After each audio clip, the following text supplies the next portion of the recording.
दोस्तों नमस्कार, स्वागत है आपका यूट्यूब चैनल एबीटेक में।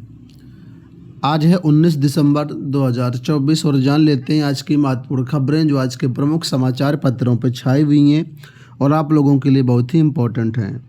सबसे पहले यहाँ पर देखिए अपडेट है नए शिक्षा सेवा चयन आयोग से टीजीटी पीजीटी असिस्टेंट प्रोफेसर भर्तियों को लेकर के। लिखा कि शिक्षक भर्ती परीक्षाओं की तिथि घोषित नहीं, अभ्यर्थियों ने किया प्रदर्शन। असिस्टेंट प्रोफेसर, प्रशिक्षित स्नातक शिक्षक यानी टीजीटी और प्रवक्ता सम्मक यानी कि पीजीटी की लंबित भर्ती परीक्षा कराने की तैयारी में शिक्षा सेवा चयन आयोग जुटा है, लेकिन परीक्षा तिथि घोषित नहीं किए जाने से 13 लाख से ज़्यादातर अभ्यर्थियों में नाराजगी है। आयोग ने तीनों भर्ती परीक्षाओं की तिथि प्रस्तावित कर सभी जिलाधिकारियों से परीक्षा अध्यादेश के क्रम में केंद्रों की सूची मांगी है, लेकिन अधिकृत रूप से परीक्षा तिथियां घोषित नहीं की गई हैं।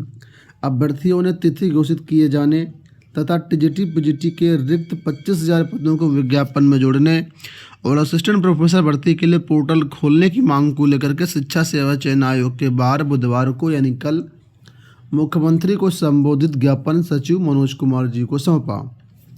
धरना प्रदर्शन की अगुवाई कर रहे युवा मंच के प्रदेश अध्यक्ष अनिल सिंह ने प्रतिनिधिमंडल से सचिव जी से मुलाकात कर अपनी मांगें रखी।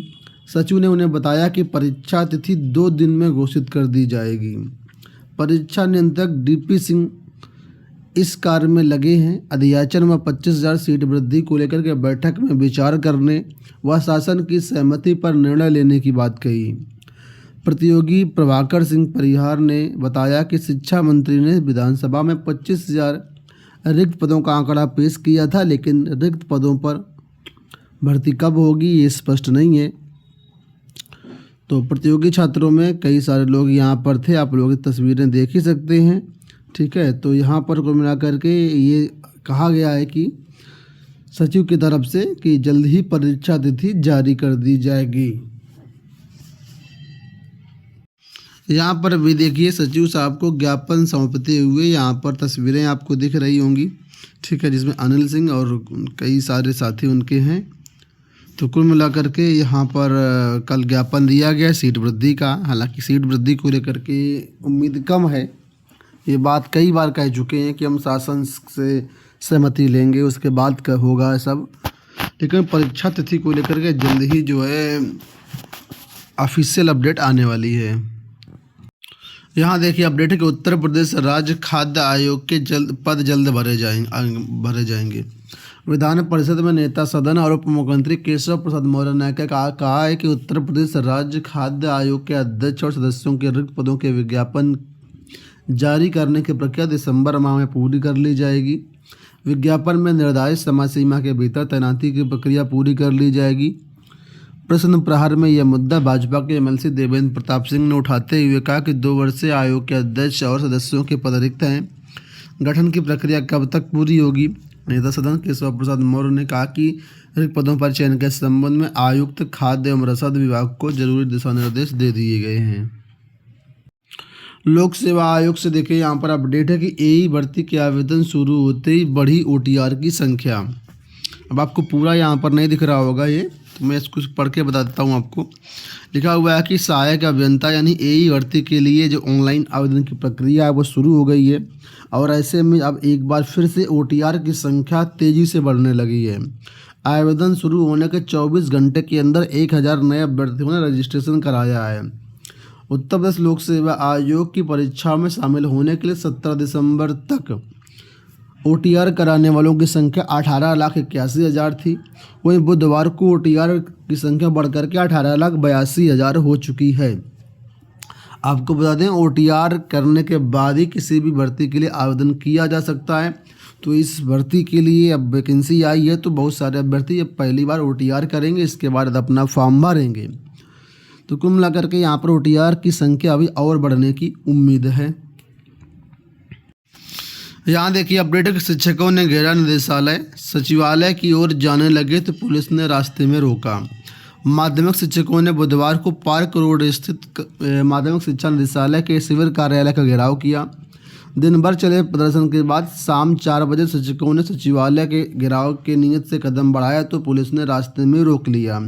इस दौरान शिक्षकों और पुलिस के बीच नोकझोंक भी हुई। सभी शिक्षक पहले तो निदेशालय के सामने शांतिपूर्ण धरना दे रहे थे। जैसे ही माध्यमिक शिक्षक संघ के प्रदेश अध्यक्ष सुरेश कुमार त्रिपाठी ने सचिवालय की ओर कदम बढ़ाने के लिए शिक्षकों से कहा, वैसे पुलिस भी सतर्क हो गई। इस बारे में प्रादेशिक उपाध्यक्ष व प्रवक्ता डॉक्टर आरपी मिश्रा ने बताया कि चयन बोर्ड हमारे अधिनियम की धारा 21 हमारे पूर्व अध्यक्ष ओम प्रकाश शर्मा ने समाप्त नहीं होने दी थी। हम भी सेवा सुरक्षा संबंधी धारा बहाल कराएंगे। उन्होंने कहा कि हमारी मांग है कि शिक्षकों की पदोन्नति संबंधी धारा 12, प्रधानाचार्यों की पदोन्नति संबंधी धारा 18, तदर शिक्षकों के विनियमितीकरण, निःशुल्क चिकित्सा आवास सुविधा सरकार की ओर से दी जाए। शिक्षक MLC ध्रुव कुमार त्रिपाठी ने कहा कि हमें 1 वर्ष बीतने के बाद भी शिक्षकों की सेवा सुरक्षा संबंधी धारा 21 को बहाल नहीं किया गया है। उन्होंने कहा कि अब इस पर ध्यान नहीं दिया गया तो अब एकमात्र संघर्ष ही हमारा रास्ता है।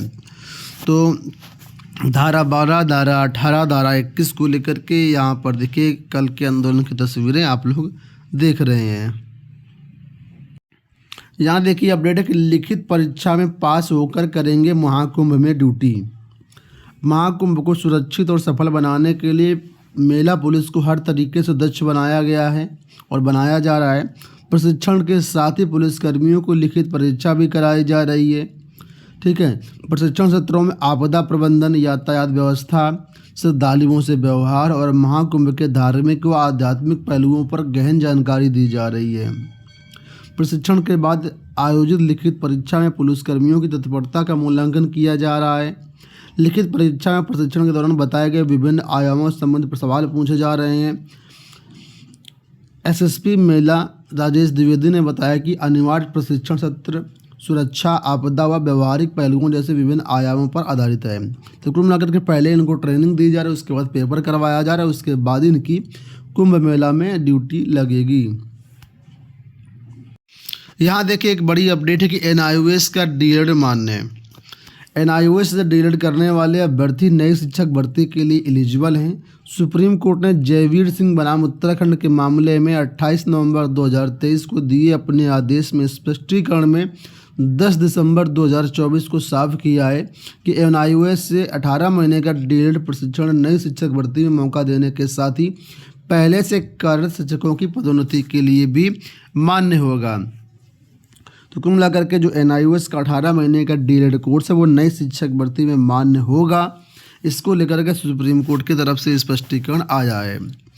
अब देखिए यहाँ लिखा है यूपी टेट के प्रमाण पत्र को लेकर के फंसा पेंच।